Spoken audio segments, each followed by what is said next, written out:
set 3 or 4 habits that you want to create for yourself. So find 6 habits and decide every day you're going to do 4, but never compensate day to day. There's reasons for doing this. Let's say one day train if you're not already, run if you're not already doing that, write if you're not already doing that, gratitude practice, NSDR, and I don't know, eat a vegetable. So you're going to list those out on your calendar, and then every day you're going to do at least 4, but as many as 5. But if one day you only get 1, you don't carry over and do 10 the next day.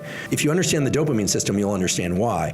Because what you're trying to do is you're trying to train up a circuitry for giving yourself random intermittent reward for performing these habits on a regular basis. So people will go do these heroic workouts, or they'll do a ton of stuff and then they'll reward themselves, and they've just undermined the whole process of being able to do that consistently. It's a little complicated, but the way that reward schedules work is you're trying to teach the circuitry to work regularly, be rewarded only every once in a while and at random.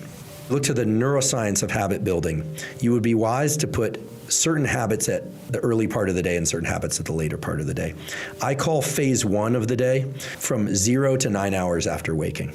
That period of the day, assuming that you're getting that sunlight exposure and a little bit of movement, but even if you're just getting some sunlight exposure, is going to be associated with high epinephrine, high dopamine, slightly higher cortisol.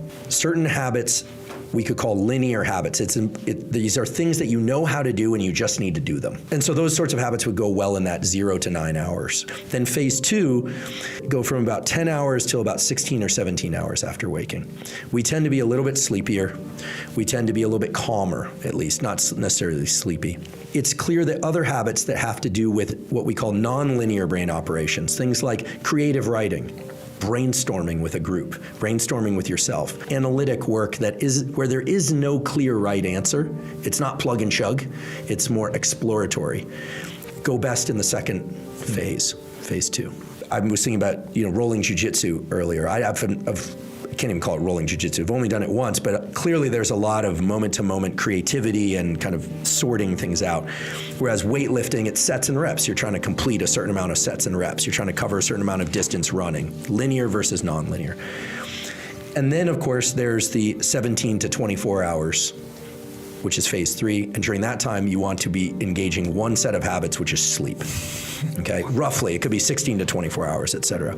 So try and put the habits you're trying to form into the times of day in which those will actually be easiest. This sort of violates the earlier rule of try and access limbic friction. If there's something that you're really trying to adopt, more exercise, and that exercise is running a certain distance in a certain amount of time, put that in the early part of the day. If you're trying to do creative work, do in the second part of the day. If you are trying to develop a new skill that's exploratory, second part of the day. If you're trying to learn a skill that has defined steps already, it's linear, early part of the day. People will just find that it's simpler to do it in that fashion. The other thing is that if you look at the science of goal setting, there are clear data. There's a woman at New York University, Emily Balketis, and she's described that while we like to think about envisioning success as the best way to set goals and develop new habits, it turns out that at least the research shows it's far more effective to imagine the catastrophic effects of failure. It's the darkness none of us want to embrace, but fear is the more powerful motivator. But provided you can still think clearly, you don't want to put yourself into a state of panic. So goal setting of, if I don't do this every day, I'm looking at diabetes and early death, is going to be a much more powerful motivator than imagining you're going, I'm going to be 10 pounds lighter and I can bench press 15% more by Christmas this time of year. It's great to have goals. It's also great to have motivators that are based on real world fear. The best way to reward yourself for a job well done is random intermittent reward. We've been talking up until now that effort reward is the cycle, but if you want to remember, dopamine, non-infinite but replenishable, how about not spend it at all?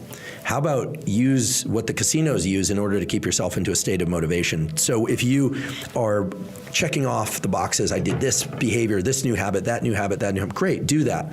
But don't celebrate every win. Celebrate random intermittent wins. Think about this, you're, what do you guys call it, behind glass, you're shooting, right? And you're like, you're missing. Every time you miss, the next trial is the one you're paying the most attention to. When you hit, you'd think, the next one I'm good. No, the next one, why would you be good? You just succeeded. Why would your nervous system pay attention to what happens next. When you succeed, your nervous system goes, oh, that happened that way. And it's a little relaxation. It's a little relaxation. So errors, we know, cue up the forebrain, and it increases activity in the prefrontal cortex. I don't get behind glass, but I've thrown darts in a bar.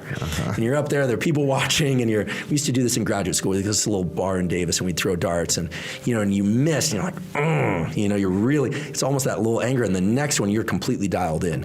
But then you're like, bullseye, and when you make it, the next one, you're not paying as careful attention to your motor patterns. So you might get lucky, but you're not learning. So errors are key to learning, and the proper ratio of errors to successful trials for optimal learning is very clear from machine learning and from human learning. It's the 85-15 rule. How difficult to make a task should be 85% of the time you're performing it correctly, 15% of the time you're performing it incorrectly. More or less, plus or minus 2%, if you want to optimize learning. 85% you get it, 15% you miss. Yeah, that's about the right level of difficulty for motor skill learning, cognitive learning, et cetera. Any more than that, putting too much of a demand on the attentional systems. Any less, you're putting too little demand on the attentional systems. That's what the machine learning shows in humans. That's what the machine learning algorithms based on human learning. That's what the animal data show. And of course, there'll be some variation on this, but if people are saying, oh, I want to teach these kids Spanish, or I want to teach people how to shoot, well, make it difficult enough so that they're about 15% error rate. Don't reward yourself with external rewards very often. So make the training its own reward. So if it's, I'm going to train and then I'm going to have the pancake breakfast, great, do it every once in a while. But don't do it every Sunday, don't do it every workout. So it's not so much about the frequency as much as it is how what we call the schedule of reward. So, and you can see this in sports teams and some of the challenges over the years of, everyone gets a trophy. I mean, nothing is more undermining to the dopamine system than that idea.